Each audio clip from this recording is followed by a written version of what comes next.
Cabildeo presenta Informe Especial con Amalia Pando. Muchas gracias por estar con nosotros.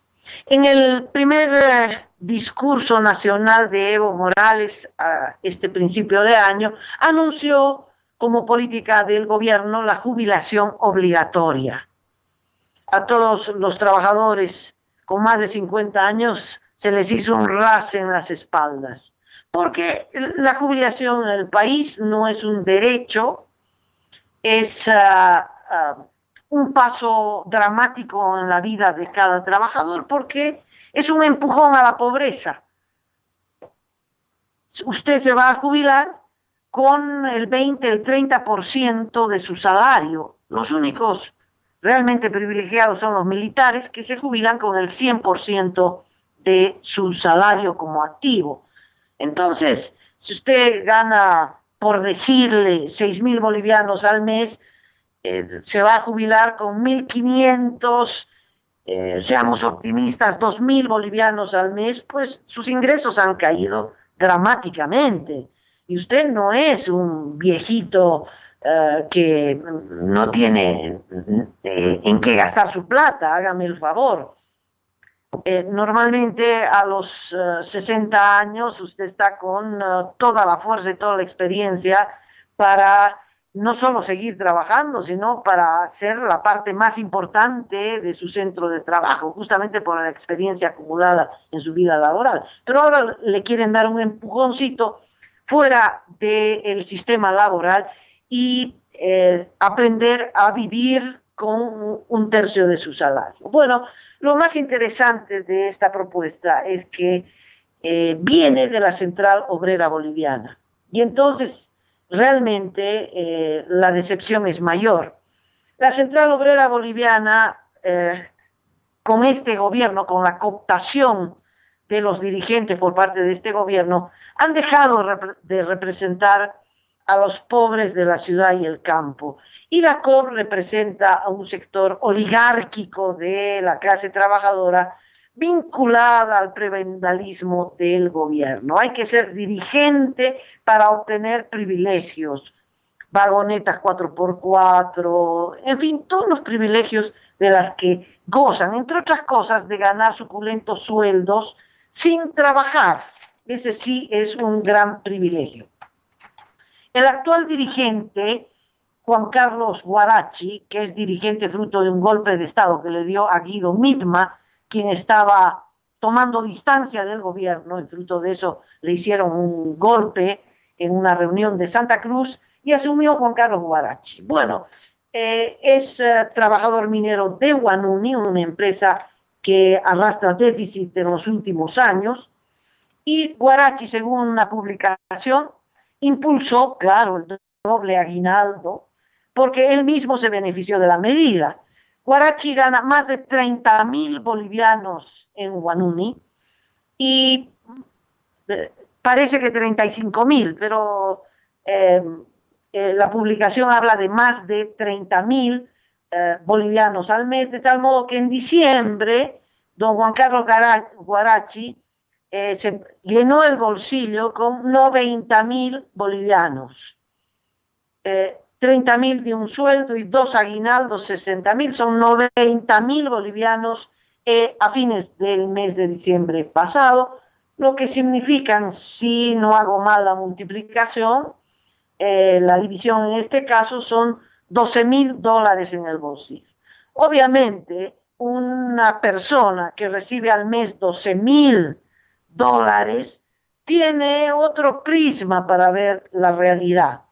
Y claro, ahora uno entiende de por qué impulsaron con tanto entusiasmo el doble aguinaldo, que se supone favorece a los trabajadores, pero en realidad se ha convertido en una boomerang contra los trabajadores, especialmente aquellos que aspiran a conseguir un trabajo.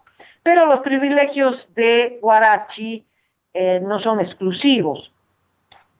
En febrero del año pasado, cuando esta directiva se estrenaba, el diputado Gonzalo Barrientos hizo una denuncia después de analizar las declaraciones juradas de gran parte del directorio de la Central Obrera Boliviana. Y el resultado fue el siguiente. Secretario General Edson Holguín viene de la gobernación de Chuquisaca, es decir, vinculado al MAS. Y como él, todos los que leo a continuación. Secretario de Organización 3, Trina Condori Pérez Quispe, vienen de Fonabosque, de Yacimientos y del Ministerio de Desarrollo Rural. Es decir, son empleados que vienen de entidades estatales vinculadas al MAS. Secretarios de Conflicto 3, Parrado, Triguri, Paredes. Uno viene de Asana, otro de la Alcaldía de Quillacollo y el otro del INRA. Defensa, Transportes y Comunicación son las carteras. Los dirigentes Zárate, Durán, Monroy, uno de la Municipalidad de Sucre, el otro de ENFE, el otro de CETAR de Bermejo. Empleo, Colonización, Seguridad Social, Pancara, Choquehuanca y Villa. Vienen de Yacimientos, el Ministerio de Agricultura y el de Colonización del Ministerio de Agricultura. En las carteras de Seguridad Social, Desarrollo Regional y Cultura, Villarruel Vargas, los dos primeros de la Caja Nacional de Salud, manejada por la COP, y un municipio, una municipalidad también manejada por el MAS. De tal modo que son todos funcionarios, ahora muy bien pagados, del gobierno. Y entonces el trabajo de la COP no es defender a la clase trabajadora, sino los privilegios, primero de ellos mismos y segundo de la oligarquía laboral que ha generado este gobierno y este mismo sistema. Entonces, la idea de esta COP ya descrita es a ver cómo echa a los viejos, entendiendo por viejo un trabajador un poquito más de 50 años, para dar paso a los jóvenes. Lo que van a ocasionar, sí, es empujar a la salida de las personas mayores y con mayor experiencia del aparato productivo, pero no van a ser reemplazados por ni jóvenes ni de mediana edad ni por nadie. Y yo le voy a explicar por qué. Y la razón central tiene que ver con el sistema laboral vigente, que tiene que ver con un aumento en las cargas sociales que benefician a un 20% de la clase trabajadora. Ya es sabido, y esto no ha sido modificado, que en Bolivia el grueso del trabajo se lo genera el propio trabajador a través de actividades como el comercio, el transporte o negocios como el de restaurantes. Es interesante que, por ejemplo, el año 2016, se abrieron 227.000 empresas unipersonales.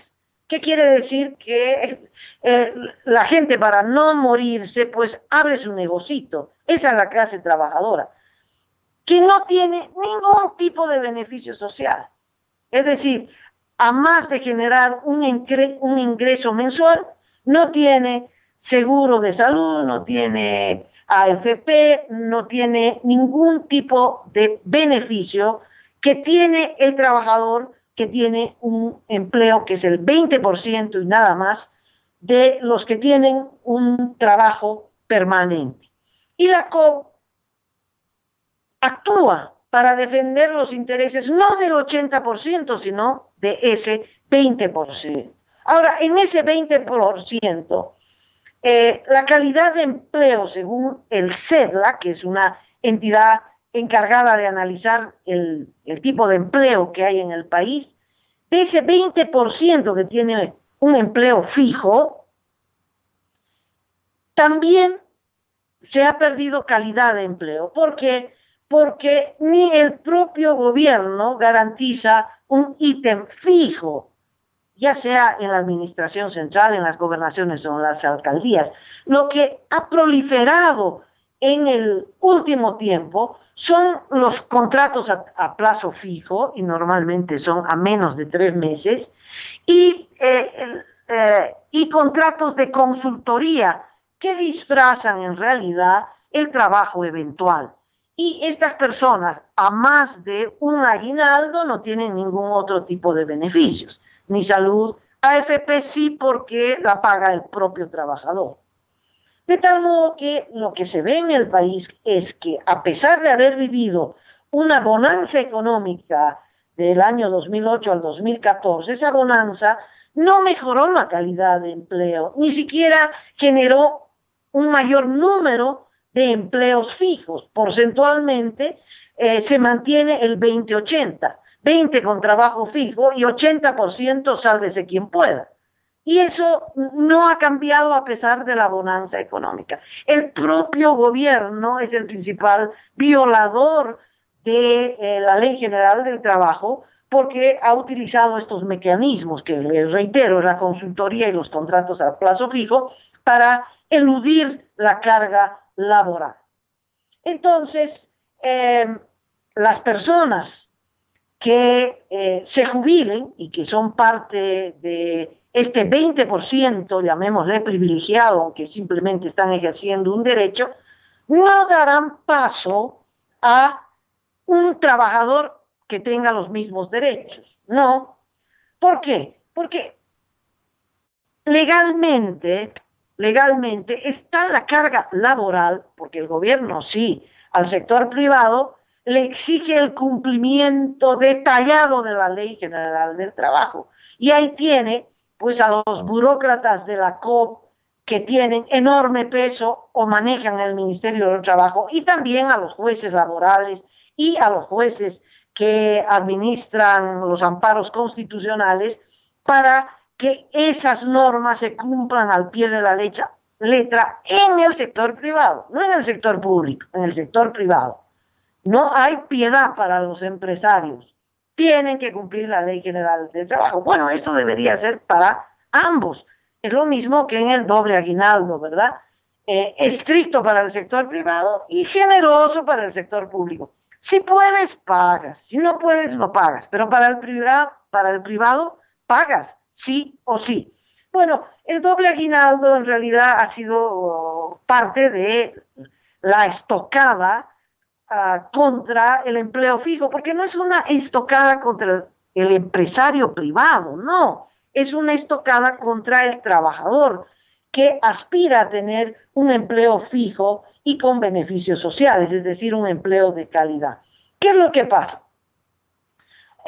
Además de un aguinaldo y 2 aguinaldos, tenemos ahí el derecho a la vacación, el aporte para el seguro social, que eso está muy bien, y la FP, reitero, sale de los propios trabajadores. Pero a esto, que es lo normal, que esto pues tendría que aplicarse al 100% de los trabajadores, resulta que se agregan algunos otros beneficios en una política proteccionista que al final va a revertirse contra el propio trabajador. El segundo aguinaldo es parte de eso. Hay un bono de lactancia, ¿no? La licencia de lactancia, el quinquenio. Al final son 15 o 16 sueldos que corren para cada trabajador. En otros países, el bono de lactancia, el sueldo que recibe el trabajador, la trabajadora, o que puede ser también el padre, el que sale con licencia de maternidad, no lo paga el empresario, lo paga el Seguro Social. Y así debería ser, porque en la actualidad, cada vez que una trabajadora va a tener un bebé, que tiene que ser un acontecimiento extraordinariamente feliz, la sociedad tiene que congratularse de ese acontecimiento, resulta que es una tragedia laboral, porque decirle al empleador, ups, estoy embarazada, para el empresario que paga ese embarazo, porque tiene que pagarle el sueldo al trabajador, además de 3 meses del derecho de maternidad, además del bono de lactancia, para el empresario es una tragedia. Pero ¿qué tiene que hacer el empresario con las decisiones personales y familiares de la trabajadora o de el trabajador? No tendría que hacer, no tendría por qué verse afectado, ¿verdad?, por la decisión del trabajador, pero sí lo hace porque resulta que la obligación del seguro sale del bolsillo del empleador. Esto no ocurre en algunos otros países donde estos beneficios los paga el seguro y el empresario apenas es notificado. El empresario no tiene por qué meterse en la vida familiar del trabajador. Y es el seguro, para eso uno paga seguro, el seguro de salud, que tiene que correr con el bono de lactancia, con el sueldo del trabajador. Hay países, Suecia, por ejemplo, Inglaterra también, donde la licencia pagada es de 1 año y además la puede ejercer también el papá. La mamá vuelve al trabajo y el papá se queda cuidando al bebé, así debería ser. Bueno, acá no, el peso de este beneficio social cae no sobre el seguro, sino sobre el empleador, lo cual es un gran desincentivo de contratar a un trabajador fijo. Pero eso ya data de hace muchísimos años. La novedad ahora, hay dos novedades impuestas por el gobierno, es la imposibilidad de despedir a un trabajador. Existía en la Ley General de Trabajo, primero ante cualquier dificultad laboral o que el empresario no esté a gusto con el rendimiento de un trabajador, se le daba un anuncio 3 meses antes del despido y estos 3 meses de anuncio anticipado le ahorraban al empleador el desahucio, que son 3 meses de sueldo, que se aplicaba cuando el despido era intempestivo. Ahora no, se pagan los 3 meses si es que se puede despedir. Últimamente es simplemente imposible despedir a un trabajador, así sea borracho, así se lo hubiera encontrado infragante robando en la empresa o hubiera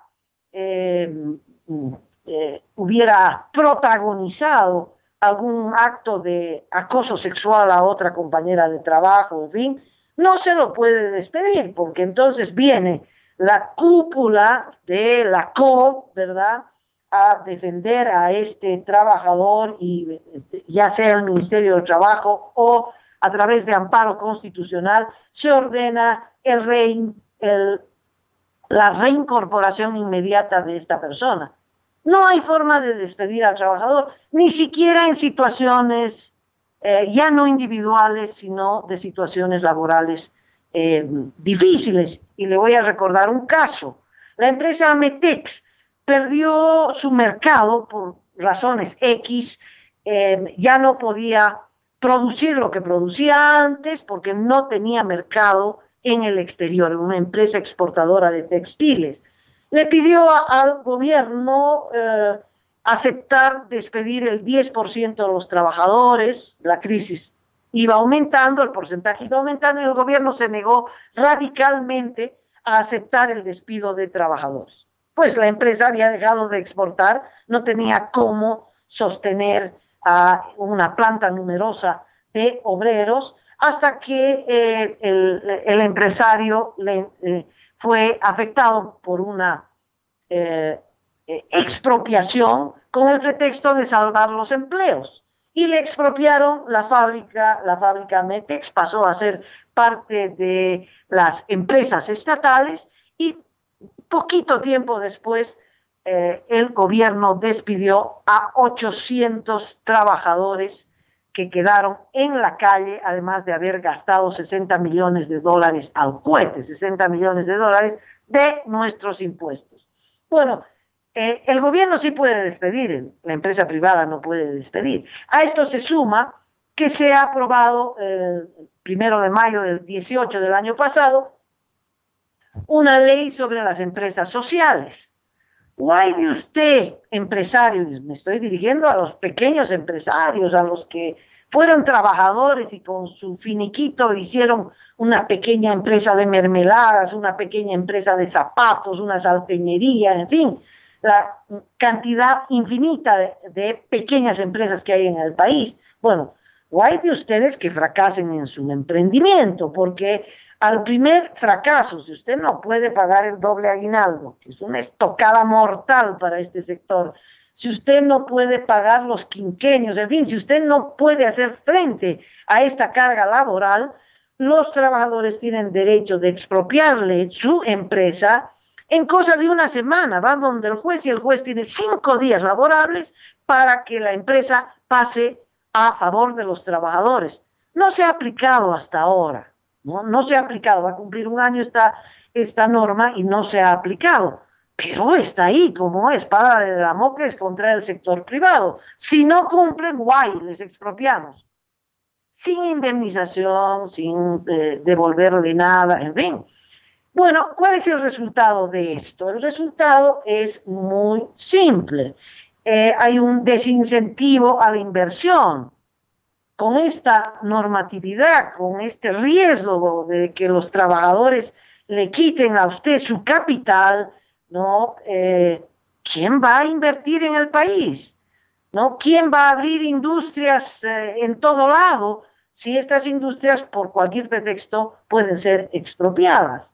¿Quién va a contratar a un trabajador fijo con todos los beneficios sociales si no tiene la posibilidad de despedirlo, ya sea porque bajan sus ventas, porque la empresa siempre tiene subes y bajas, ¿verdad?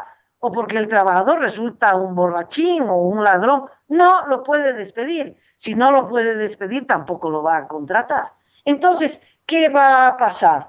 Que esta normatividad va en desmedro de ese 80% de la fuerza laboral del país, que tiene que seguir siendo una fuerza laboral que está obligada, sometida a la sobreexplotación, porque si es contratada cuando la empresa privada o la estatal necesita trabajadores, pues los contrata, pero todos son eventuales, todos son consultores, todos son a contratos, porque la verdad es que nadie se va a arriesgar a hacer un contrato fijo si tiene todos estos riesgos con ese trabajador. De tal modo que ese 80% irá creciendo, mientras el 20%, que era el sector que había conseguido un trabajo fijo y una parte de ellos un trabajo de calidad, con todos estos beneficios y estas normas proteccionistas, ese sector irá disminuyendo. Y eso está en las estadísticas, ¿no? Por ejemplo, empresas que se abren, un informe de la Alcaldía de La Paz, muchísimas empresas que se abren, más de 200.000 el año 2016. Bueno, un año después la mayoría de esas iniciativas se han cerrado, normalmente restaurantes, normalmente comida. Son proyectos que duran un año, la gente invierte el finiquito, invierte el préstamo bancario, vende alguna propiedad, en fin, y la invierte. ¿En qué la va a invertir? O compra un departamento si le alcanza, pero si no le alcanza, compra un minibús o abre un restaurante o se pone a vender cualquier cosita en cualquier esquina.